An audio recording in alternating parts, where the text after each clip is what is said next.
সুপ্ৰভাত সকলোকে।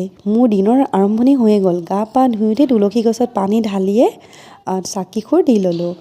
মই ৰেগুলাৰ এটা ডেইলি ব্লগ দিম বুলি ভাবোঁ, কিন্তু মই ইমানখিনি সময় মিলাব নোৱাৰোঁ ভিডিঅ' শ্বুট কৰিবলৈ। এতিয়া মোৰ দেহাজনী টোপনিৰ পৰা সাৰ পাই গ'ল আৰু সাৰ পাই উঠি তাইক খেলিব দি ৰ'দ পোৱাবলৈ দিলোঁ। সৰু ল'ৰা ছোৱালীক যিমানে ৰ'দ পোৱাব দিয়ে সিমানে ভাল হয়। আৰু এতিয়া মই মাজে মাজে তাইৰ লগত খেলিব লাগে, টাইম স্পেণ্ড কৰিব লাগে। মই তাইৰ লগত এনেদৰে থাকিয়ে ভাল পাওঁ। যিমানখিনি সময় দিব পাৰোঁ মই তাইক দিওঁৱেই। এতিয়া মোৰ ৰেগুলাৰৰ নিচিনাখন কাম আৰম্ভ হৈ গ'ল।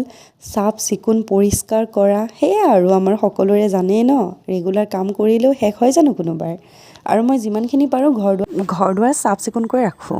মই ব্ৰেকফাষ্টটো কৰাই ল'লোঁ আৰু লগতে মই লাঞ্চৰ কাৰণে ৰেডি কৰাই আছোঁ। আজি একচুৱেলি মই সোনকালে লাঞ্চ বনোৱা কাৰণটো হ'ল মই এঠাইলৈকে যাম, মানে মোৰ মেকআপ আছে এটা।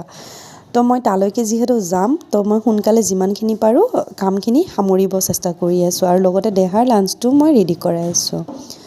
মই যিমানখিনি পাৰোঁ আৰু মই সময়ত যাব চেষ্টা কৰোঁ। মোৰ যিমান দূৰৰে ক্লাইণ্ট নহওক কিয়, মোক যদি কোনোবাই বুক কৰে মই সময়ত যাব সদায় চেষ্টা কৰোঁৱেই। এতিয়া গৈ মই মেকআপ লোকেশ্যন পালোৱেই।